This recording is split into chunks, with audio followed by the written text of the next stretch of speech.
Okay, welcome everybody. I know many of you have been on our calls before, but I know we have some new faces. I'm Christine Jacobs. I am the Executive Director of Represent PA.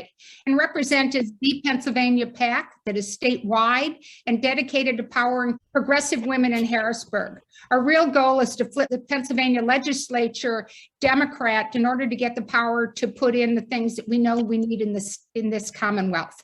And we want to do that by bringing about more women. We want to get Pennsylvania to be a strong point for progressive Democratic women. And we're very pleased today that we've got one of the women that we've been supporting since her time, as long as she's been in the legislature with us today, Donna Bullock. So I'll introduce our speaker. I'll talk about what our strategy is for the breakfast briefings, and then we'll have Donna talk about critical race theory. And it's something that everybody thinks they know, but may not know what it is. It's also something that people talk about, oh, I don't want to talk about that. We shouldn't have that in schools. And that's some way of new thinking, so it doesn't belong. And we have Donna Bullock will talk about this, and then we'll talk about what Represent is doing this election cycle. Speaking of Donna Bullock, she's a Temple Law grad, former assistant to Darrell Clark. She's worked a lot on community building, both her board and her nonprofit work, both when she was an attorney, but also since she's become a member of the legislature. This cycle, she's chair of the Pennsylvania Legislative Black Caucus, which is both the House and the Senate, and she's leading them through some very interesting and tough discussions. She's a committee member of some major committees in the House, including appropriations, which is one of the big questions is, hey, Donna, how come we've got billions of dollars from the federal government? We can't figure out how to spend it, but more on that later. Donna, please take it away. And Donna, for somebody who just asked, yes, Donna is an attorney and Temple Law graduate, as I said. So Donna, what's critical race theory? Thank you, Christine, for that warm introduction, and hello to everybody on the call. It's always an honor to be with my Represent community. As Christine mentioned, you have been with me since the beginning of my journey as an elected official, and I believe one of your first representatives to support back in 2015. I often talk about my role as one of the few Black women in the state legislature, one of now 8, as we recently lost one of our Black women to a resignation. But currently, just 8 of us out of 253 legislators, and it has significantly impacted the work that I do in the Capitol and understanding that role. One of the issues that we have all been talking about lately, we can't seem to get away from it. It's at school board meetings. It's been talked about in newspapers and on any political news show that you watch, and that's the theory or the term critical race theory. And I'm going to try to keep it as short as I can in explaining critical race theory in the short time that we have. But basically, it is the study of law and how it has created or maintained and has been basically a conduit for the racial inequalities that we know and have seen and experienced in American history. We can see this very clearly in issues like redlining, how communities were formed by governments who outlined communities that would not have investments or were determined not to be great investments for financial institutions, how our government may have given housing subsidies and created suburbs that were racially segregated, and all of these other practices, particularly in housing, that have created inequities in wealth and inequities in other ways, because those communities often didn't have the same quality of schools, the same quality healthcare institutions. They were segregated also by transportation, highways that were built through the middle of those communities, and other disparate infrastructure and investments in those communities that have long over time created and sustained racial inequities in our society.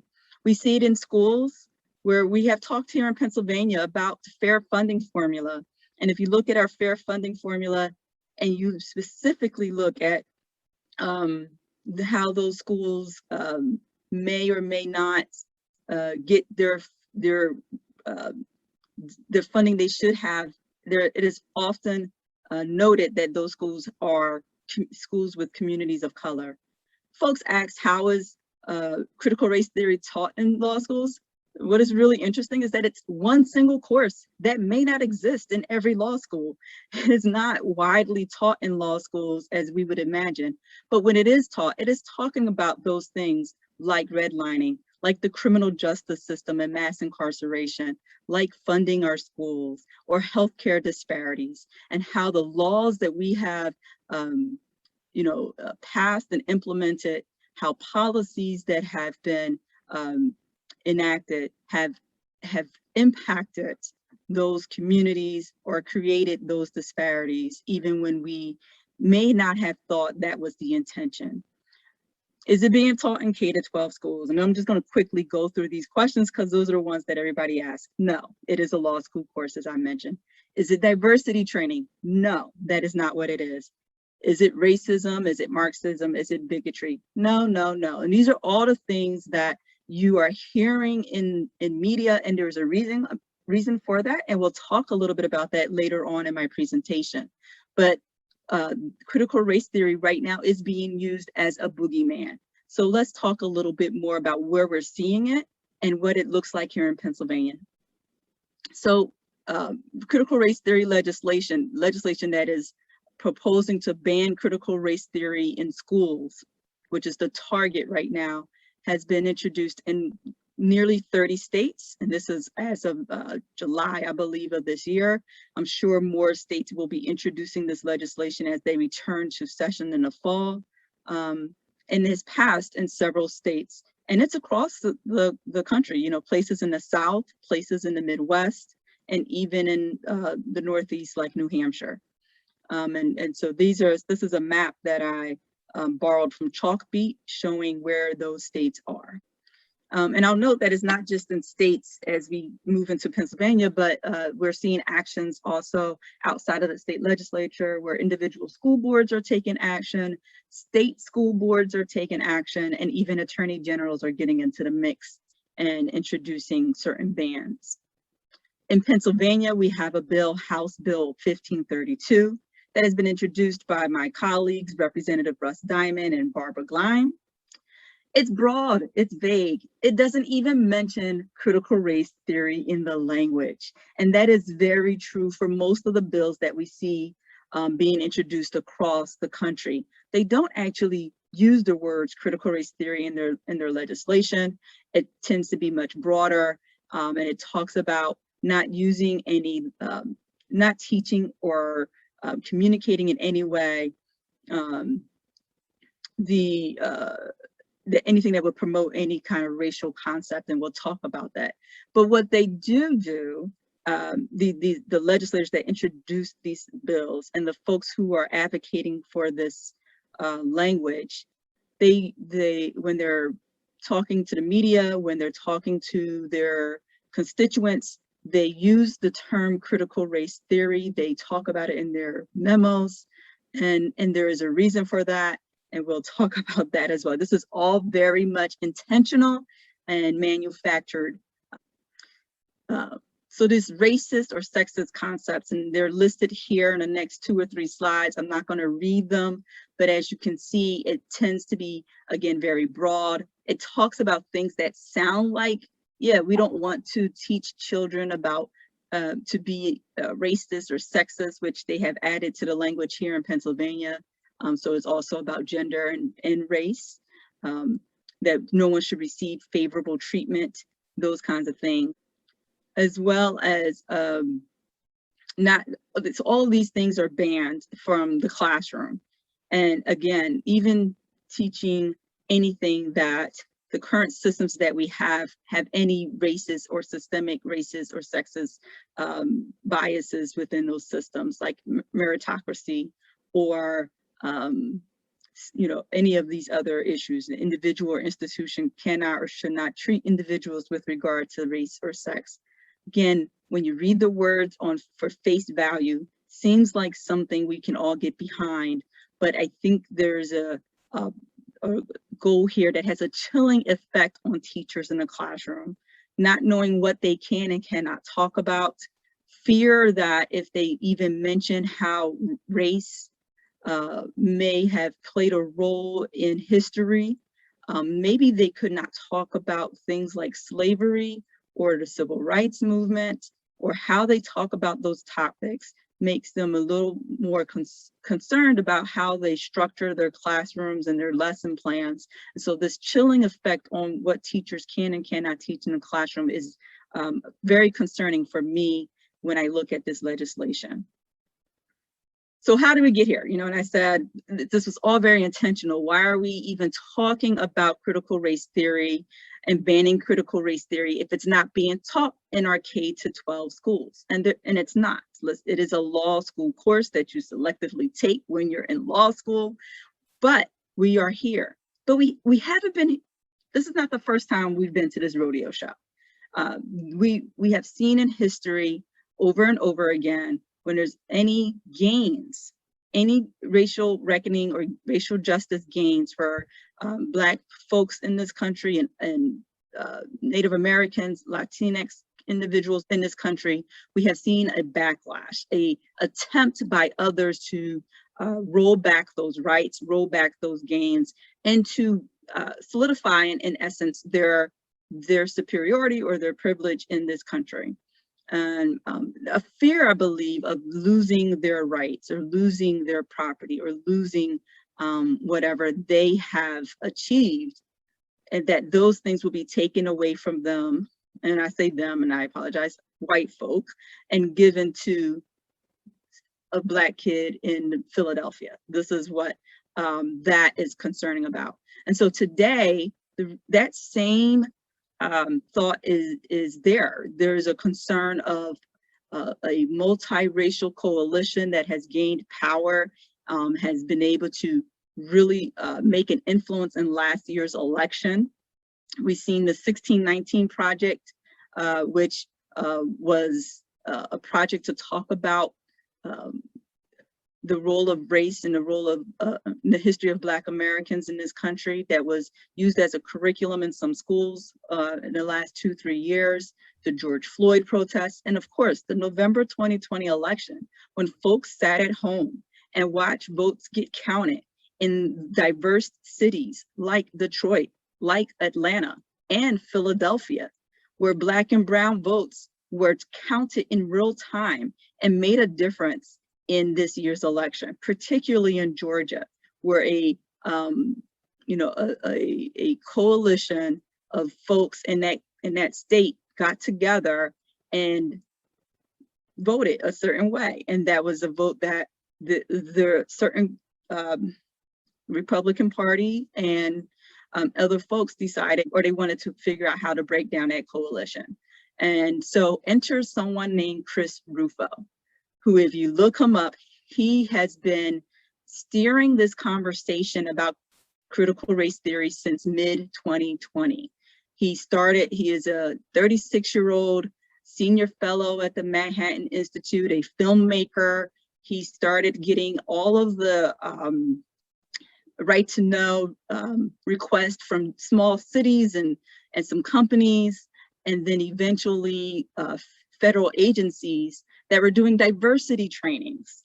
And in these diversity and equity trainings, folks were concerned or they felt uncomfortable when they were talking about white privilege or white fragility. And those terms were being used last year, and even challenges the term equity. You know, he is more of a proponent of equality under the law and not equity, in which we know it's about making sure we address the systemic racism in our country by making things right and giving folks what they need to be able to succeed, and understanding that there are disparities in those systems.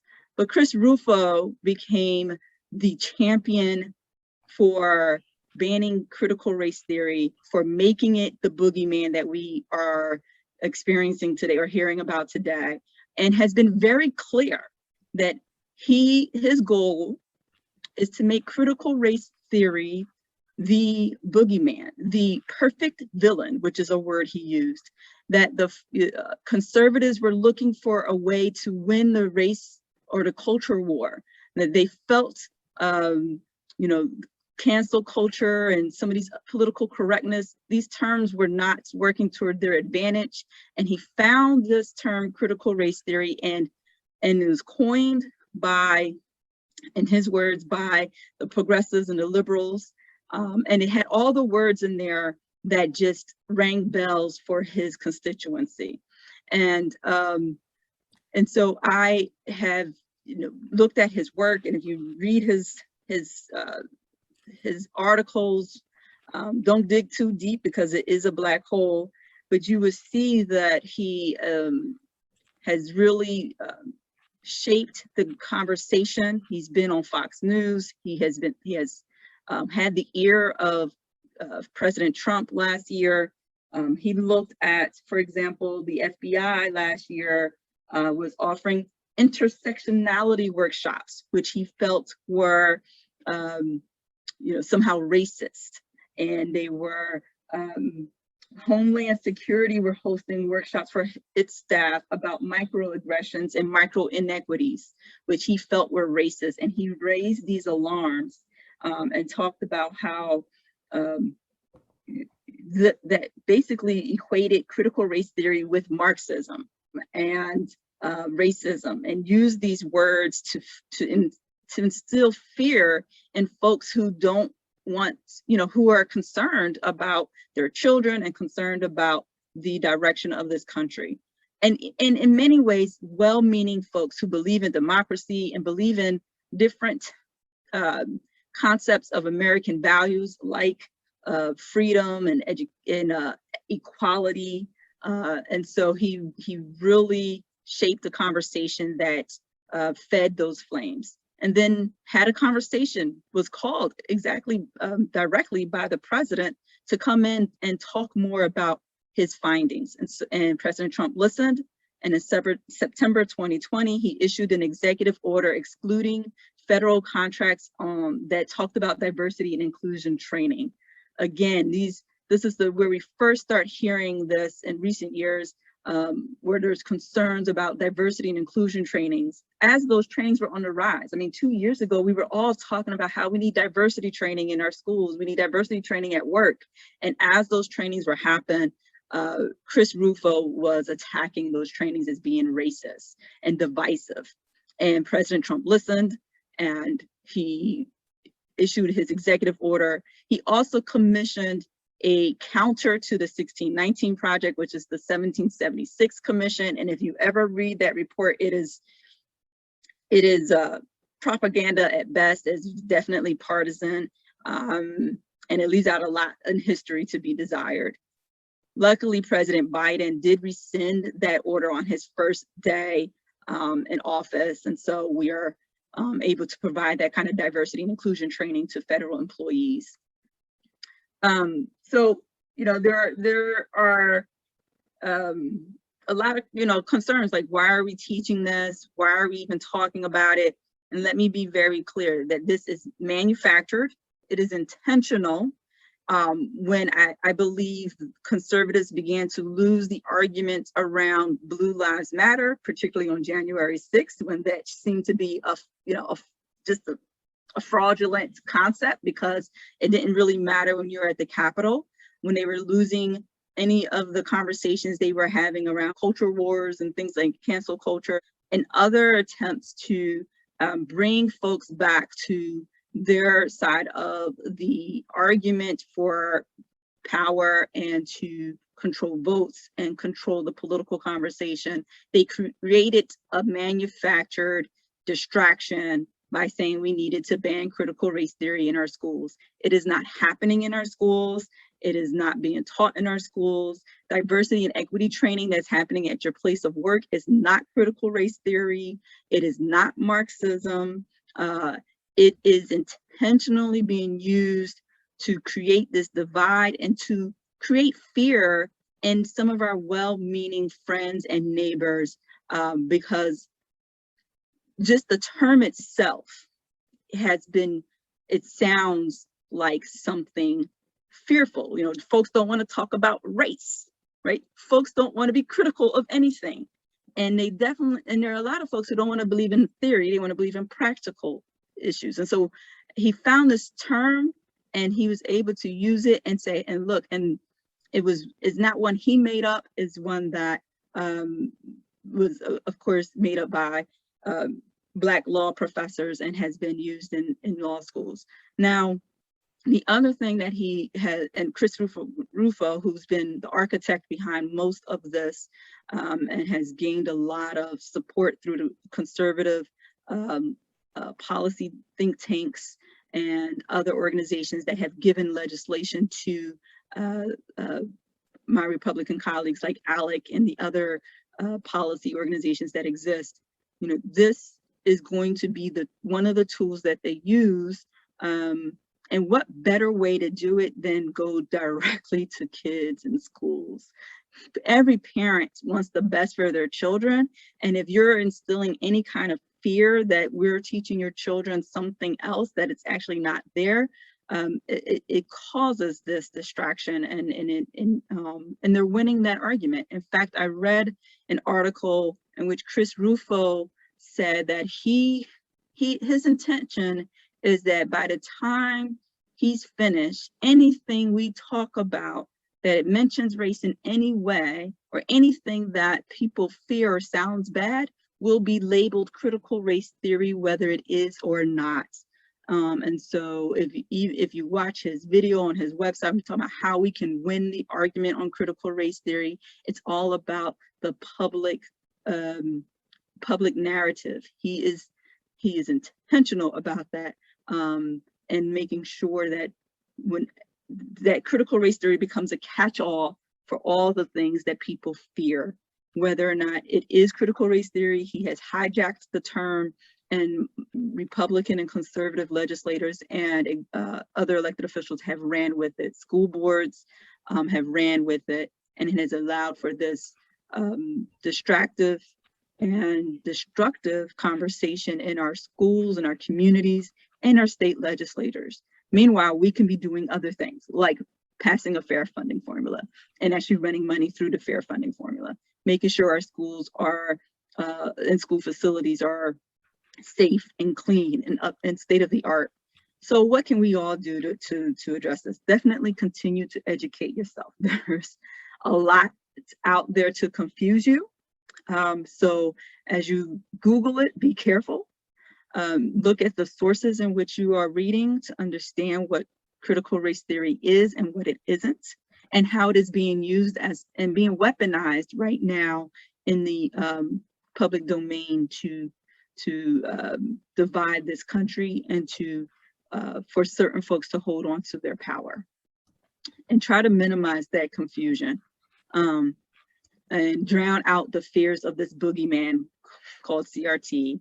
And definitely don't let that distraction win, because if that distraction wins, then democracy loses. The bright red one in front is the Bible on critical race theory. It is a collection of teachings and writings on the movement and on the theory. Anything by Kimberly Crenshaw or Derek Bell, who are seen as like the godfather and godmother of critical race theory. I saw somebody mention The Cast by Isabel Wilkerson in the chat. Of course, some of you have probably already heard of White Fragility, but there's a second book by the same author called Nice Racism: How Progressive White People Perpetuate Racial Harm. And definitely there are other books that aren't here that are also helpful for, one, understanding critical race theory, and two, preparing yourself for the arguments. And yes, I see Victoria's comment about Richard Delgado's book on critical race theory introduction. Derek Bell also has a law book that Kimberly Crenshaw, I believe, was his student, and is about race in America and in the law. And it's a law book, so you probably don't want to read it, but it is where Kimberly Crenshaw was his student and had his book, and it is where she got a lot of her sort of ground and moving forward on this topic in her writings as well. There are a couple of other books that are being listed in the chat, and I second all of those books as well. But yeah, you know, I wanted to be respectful of our morning, but as we move forward with this conversation, be very clear that this is not being taught in our schools. It is being weaponized and used as a political ploy to create distraction and division, and to really help those folks who want to maintain their power and authority, or their majority in certain states. And then that is what is being used. And it is a response. It is a response to racial justice and the racial reckoning and the power of Black and brown votes that we witnessed last year. And with that, I'll take questions. Wow, I'm sitting here with tears in my eyes. Sorry, I'm just, and having grown up myself in a mostly white, middle-class, suburban household, I've had to challenge a lot of my own beliefs as we've gone through time. And I consider a lot of these books to be, I've read most of them, and it's been really good conversation to have in my head. We talk at Represent a lot about the need for a reflective democracy. And that's until and unless our elected officials look like all of us, we will not have the democracy we think we have. And as a matter of fact, there are those who want to tear down even the democracy we have today. Donna mentioned that there are 8 women of color, 8 in the legislature today. She used to have the statistic of that compares to how many white guys name Mike, yeah, because there are always more white guys named Mike in our legislature than there are women of color. And the fact that it's 8, I think that the number's been somewhere between 8 and 10 forever. And that just doesn't work. And this is the kind of legislature we have. This is the bill that she talked about is the kind of thing that they'll put out. Yeah, and to just show you some of what that looks like in our Commonwealth and in our state legislature, for example, whenever we tried to mention the word race last year in public debate on the House floor, there were objections. My colleague, Representative Brian Sims, we were talking about a particular bill, and he wanted to mention that how critical and hypocritical it was for this body made up of mostly white men, were, that we were talking about this legislation and not including voices of color. And there was an objection to him referring to the Republican caucus as basically 100% white. Which it is. And for some reason they were offended by being labeled as white. And it's an interesting conversation, an interesting amount of kind of debate that is happening. There was an objection to the use of the word Jim Crow. We were talking about the voter suppression bills last year, and one of my colleagues referenced that we were in a new era of Jim Crow, and there was an objection of that comparison because they don't not wanting to accept and acknowledge these very real, those socially constructed race constructs that exist in our society, and how those constructs and racial constructs impact legislation and their thinking when drafting legislation when we do. Meg, would you like to ask your question to Donna directly? Sure. I just asked, and for those who don't know, Meg Pritchard is our political director at Represent. Yeah, and wasn't expecting to be on camera like this today, but that's okay. Whatever. Actually, I think Lisa Geiger-Schulman may have posted something, but I'm curious, how does one deal with one-on-one conversations with people around critical race theory? It's incredibly frustrating whether you're talking on social media, where you can be bombarded with messages like this, or whether you're just having a conversation with someone that that you suddenly, realize that they're on the other side of the issue from you. How do you combat that? We can't just walk away from it. So any thoughts on that would be very helpful. I'm trying to figure that out myself sometimes, Meg, but I do think it starts with asking, what do you think critical race theory is? Right, and having a very basic understanding of what their understanding is, because that's the starting point. Like, let's make sure we're talking about the same thing, because what you're defining as critical race theory may not be what I'm defining as critical race theory, because there are multiple definitions on the internet and elsewhere. So let's before we even dig into this conversation, let's make sure we have the same understanding that we're talking about this or that. And once understanding their definition, trying to go from there and saying, well, how does this show up in the schools? Can you give me an example of when this happened in our schools? Because I don't think, what you're saying has happened in our schools. Or is it such a bad thing, depending on what their definition, that our children are learning about the Tulsa massacres in our country, which was not a conversation that we had in the past. And I think I saw someone ask in the chat, how do we talk to the good people who are caught up in this mix? And I honestly believe there are plenty of good people caught up in this fray, and they just want the best thing for their children, but they're being told that their children are being made to feel that they are racist or that they're oppressors. And there's a way to really explain that this is not about any individual. Critical race theory is not about individuals. It is about a system. It is about laws.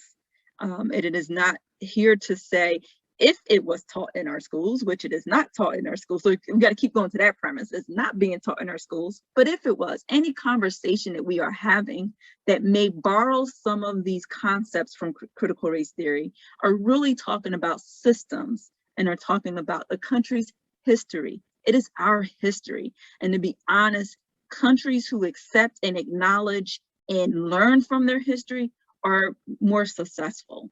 And for our country to do that, we need to acknowledge these things. I find it really interesting when I read and hear from Chris Rufo how he attacks things like equity. He actually attacks the word equity as being a Marxist theme.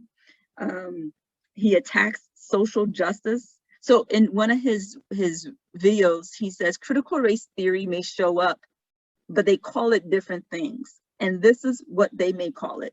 They, meaning the progressives and the liberals, may call critical race theory equity, social justice, diversity, inclusion, and culturally responsive teaching.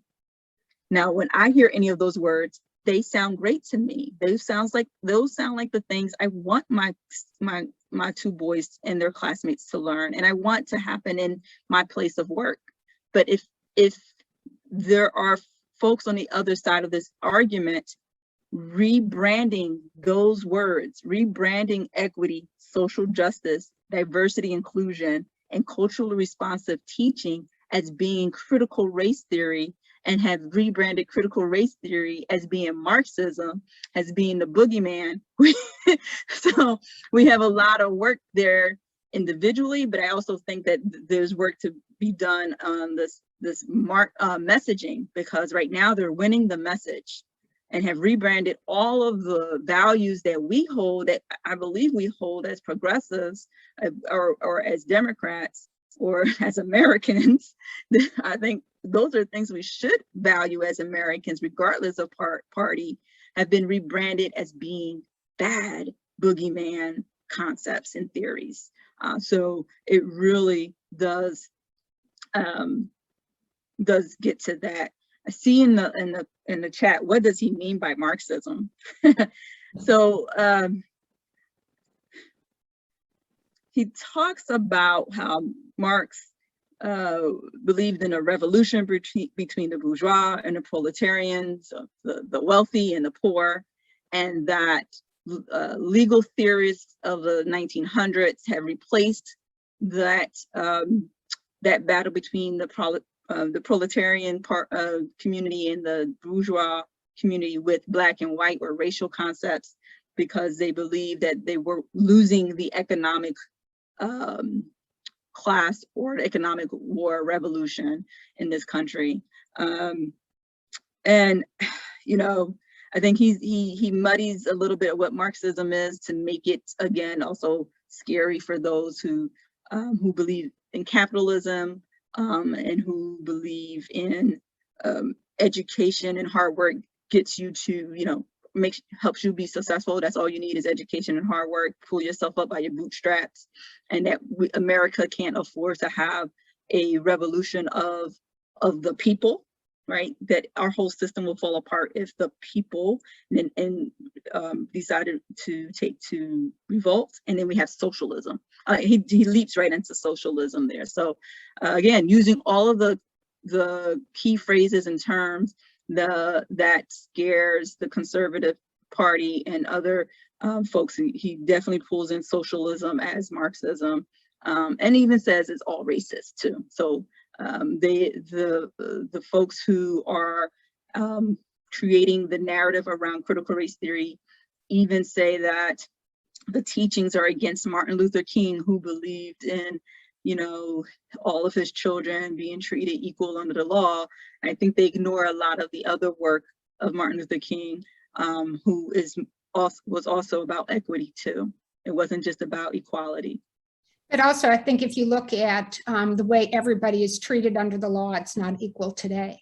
And one of the things that I found fascinating by your summary that I had not seen before, but the summary of the law that's proposed in Pennsylvania is yes, it doesn't mention critical race theory, but as you said, using critical race theory as the boogeyman really helps.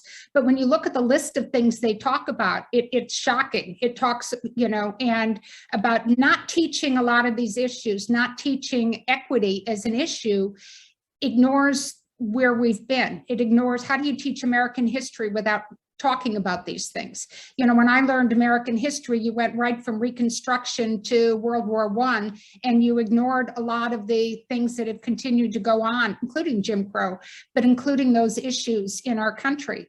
And how are school districts to deal with this? How are school districts to talk about equity? How are school districts to talk about reflective democracy, if not talking about some of the inequities that exist? Right. So you're absolutely right, Christine. One of the other things that we've seen happen in the last few years, right before this rise in these anti-critical race theory legislation, the year before in 2020, and in the year before that, 2019, 2018, we've seen a few states introduce legislation requiring Black history as part of the curriculum, or Native American history or Latino American history, or to include diversity and inclusion or equity in their high school curriculums. And whether it was mandated by law, or we just seen an infusion of teachers looking at how to have a more reflective and culturally responsive classroom. I think that also played some role in the response with critical race theory. It was used to say that is critical race theory, which is not, is a teaching history. Thank you, Jennifer. It is teaching our American history. It is sharing with our students books and fiction that reflect who they are. As a parent with 2 Black sons in Philadelphia, I was elated to see the shift in the kind of fiction that they were reading, that it had little Black boys and little Black girls on the cover, that it was set in settings that weren't just about a slave kid. It was just a Black kid that liked to play double dutch or wanted to be on a baseball team, and just that they could see themselves in those stories. And I can tell you many, people of color of a certain age had never seen those stories in their classrooms. That's just fictional stories. Now, if we talked about actually talking about the Tulsa massacres and the other massacres that happened in this country, to actually have a critical look at the role of slavery in this country, and the role of redlining as you get into higher classes in high school, college, or elsewhere, just to talk about these things is important. It is our history. And what I would tell you is that our children want to hear it. They want to learn it. They are asking the questions about how our country got to this point. Why are there not as many Black faces in elected office? Why aren't women in the corner offices of the big companies? How did we get here? What is our country's history? And how our teachers respond to those questions or engage in those conversations is important. And some folks are not ready to hear the answers. Some folks benefit from continuing to tell the lies or to not tell the full truth of Americans' history, because it reinforces their position in this country. And that is part of it. But again, back to the beginning, critical race theory is not being taught in our schools. So you can get really deep into that, well, why are we talking about this or that? And lose yourself in the very basic point that critical race theory is not being taught in our schools anyway. But there are conversations about race. The problem is, as I mentioned earlier, the advocates on the other side are dropping everything about race, every mentioning of race, into the critical race theory bucket. So folks are confused about what is critical race theory in the first place. And then based on that conversation or that definition, my question is, are you okay with talking about this country's history and the role of race in this country's history when it comes to not just slavery, but everything else? And that is a real question.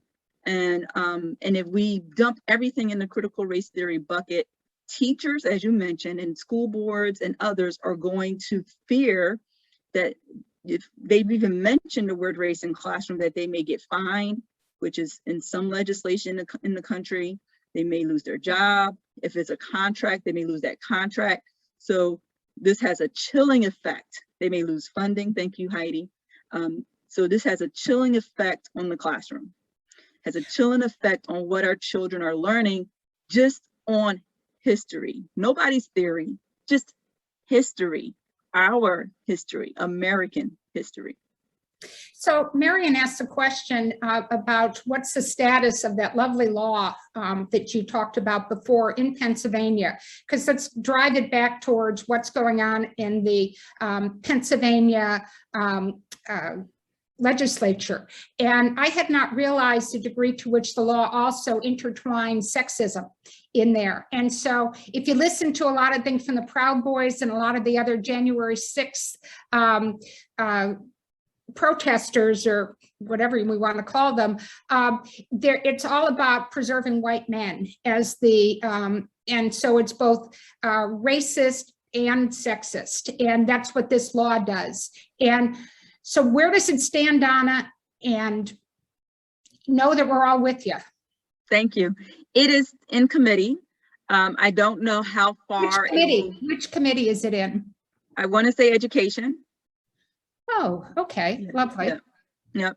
So, but I can confirm and get back to you on that. No, and we'll get back to people with whatever you tell us. We'll bring up some of the things that have been brought in the chat, a list of books, next steps for people, but also make sure that they know where it is so they can start using their channels of communication. Yeah. So House Bill 1532, I believe, is the House bill, which was in the PowerPoint earlier, is in committee here in Pennsylvania. Its champions, hate to use that word, but the folks who are leading the cause on this particular bill is a gentleman named Russ Diamond, who has been out there and been a distractor for quite some time. He was one of the folks who is anti-mask, pretty much anti-contact tracing, probably anti-vaccine, if I'm sure he is, or at least any kind of forced vaccine. He was critical of our health secretary last year, and oftentimes referred to Secretary Levine as he, which is not Secretary Levine's gender. And so, and made other inappropriate remarks about the secretary, mocking the secretary. He's just a problem in many different ways, and I'm not surprised that he has taken on this particular cause. And if you see what he has done here, it is consistent in other states. The states who are, opposing school mask mandates, the states who, were opposed to other executive orders or mediating orders to address the COVID-19 pandemic are the same communities and same states that are also debating critical race theory in their schools. The folks and communities and states that are challenging their elections last year are the same states often that are introducing these bills. And so it is a coordinated, distracting attempt to hold on to power, regain power, and to use words that were used in our community or in our party or in your households or by other folk, I would say our folks, against us. By using the term critical race theory, he didn't invent it, he just rebranded it. And I keep saying he, I'm referring to Chris Rufo and those who, and the legislators who are getting behind this. The Conservative Party just rebranded critical race theory and then said, oh, but we didn't create this. It was these radical Black folk like Derek Bell and Kimberly Crenshaw and even throwing in Ibrahim Kendi and other folks that they've thrown into here. Use the initial wording on their legislation is not called critical race theory. I think somebody pointed out, it was like racial and universal equity or equality, because they don't like the word. Racial and universal equality sounds good, right?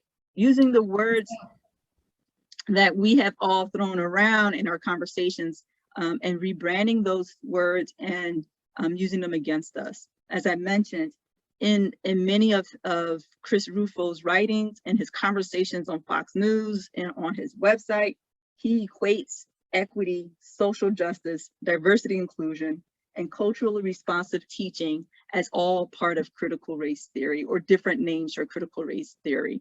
So again, rebranding and basically hijacking our values to tell a different narrative and to basically scare folks into thinking this is a boogeyman that's going to teach your kids that they are bad people.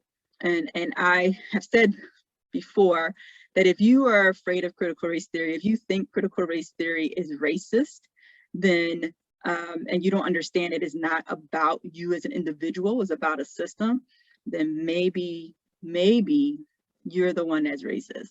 Maybe you are exactly racist. And I say maybe lightly here, but no, you are, because there's this fear of Black and other communities of color gaining some power that's going to take away from what you have or is going to harm you. That's at the crux of it.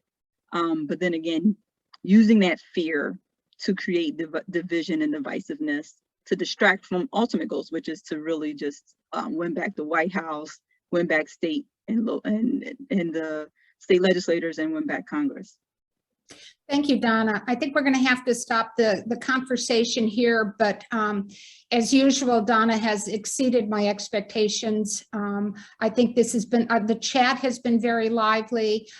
We will be working, Heidi, I mean you, we'll be working on what are the next steps people can be taking based on, and a lot of great suggestions have come both from Donna and from the chat. Donna, we'll run it past you also, just to make sure that we've included all the ideas you have. And then we'll send it out to everybody on our mailing list, including everybody who's been on the call today. This is not a get up at 8:30 and just have pleasant conversation and go back to your daily lives. This, I really view that Donna has given us a call to action here. And this is, we're the kind of people, the people who are on this call, the people who support our PAC, the people who we talk to, the people who are in your lives are the kind of people who can make a difference here. And this is our call to action. So thank you very much, Donna. You're welcome. I want to talk about what our breakfast briefing strategy is, and you saw it today. First of all, why should you care about the Pennsylvania legislature? In past weeks, we've talked about how our state government is failing us and what legislation we want to see. We talk about why it would make a difference to have a blue Pennsylvania, a blue legislature. And as we've talked about many times, people like Donna cannot bring up legislation, and never, they can bring it up, but it's never going to get talked about in committee, and it doesn't get to go to the full legislature because the Republicans have such a tight stranglehold on what's going on. And we also talk about how we focus on women and why women. What's happening in Harrisburg? You know, by the way, when I talk about why women, one of the things that I've said many times, and most of you have heard me say this before, some people run for office to be somebody. Hey, you know, I'm a legislator, I'm important, I've got a big office, I get funding, I can hire my friends for jobs, you know, I get a pension, you know, they want to be somebody. And some people run for office to do something. And the women that we support want to do something. They want to make a change. Donna has 1,000 other things she can do in her life, but ask her sons, they probably have 1,000 things they wish she was doing for them. But look at what she's trying to accomplish by talking to us and the work that she's doing in Harrisburg. Donna's special, but we've helped to elect a lot of very special women to Harrisburg. And I get calls all the time from our current legislators saying, please tell me you're going to help us elect more women to the legislature in 2022. Because when the women we support are looking for someone to help them on an issue or something that's important, they turn and they find other women who want to work as team players in this. Yes, there are men who want to be team players, but they understand that the women want to make a difference, and we help to elect people who want to make a difference. A recent breakfast briefing we had talked about how our legislature is failing us, and we use those terms very specifically. They are failing us. Sorry, Donna, the whole group of people you belong to are failing us. And we talked about inequities in school funding. Donna mentioned it several times. They're all driven by a 1991 fair funding formula. Look how much the population of Pennsylvania has shifted out of central rural Pennsylvania and into Allegheny County, and in Southeast Pennsylvania have had the biggest growth. And yet the funding and how school funding gets divided by school districts is according to 1991 statistics. Not fair. We talked recently about minimum wage, which is $7.25 an hour. Do you know over 700,000 Pennsylvania workers earn less than $12 an hour? Not even taking it to the 15. And largely because of fracking and other problems, Pennsylvania has the third worst drinking water in the country. And it's a major problem in, if you talk to the people at UPMC, you know, University of Pittsburgh's medical system, they'll talk about how many people they treat because of poisoned water. But yet, what are the Republican leadership priorities? Investigating voter fraud, declaring the no mask mandate, more abortion bans, and as Donna talked about, banning discussions of equity in our schools. The difference between what we need and what the legislature is doing today will only change with new leadership and new people and a Democratic-led legislature in Harrisburg. Now we get to represent. We invest in women running across the state and in both House and Senate races. In 2020, we invested $500,000 in over 50 candidates.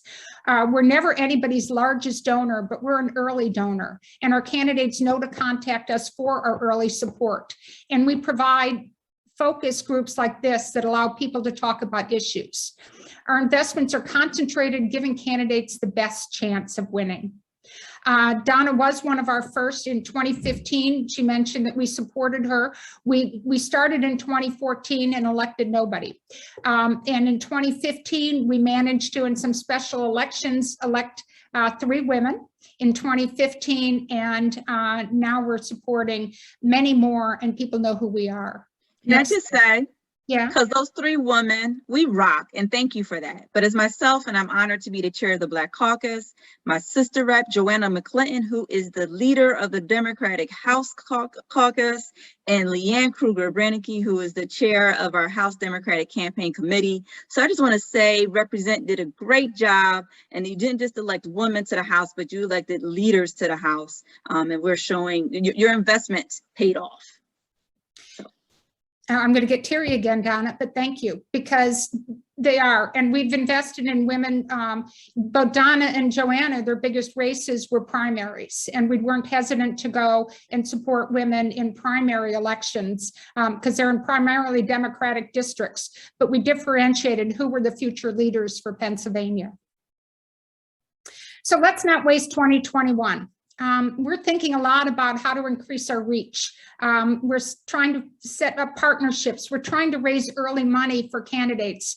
We want to be able to put out some money in fall of 2021 for election protection, because some of the women, for example, a couple of the women that we elected, Lindsey Williams in Allegheny County and Katie Muth in Southeast Pennsylvania, are both going to have difficult re-elections. Because why? Because they're in their first Senate election. They were elected in 2018 for the first time to the Senate. This is their first re-election campaign, and both are very, very outspoken people. They're both strong progressives, and we need to make sure they have early money. By the way, when we talk about reflective democracy, you got to remember Pennsylvania has never had a woman or a person of color as either governor or US senator, and both seats are open in 22. We are supporting Dr. Valar Kush to make a difference in 2022.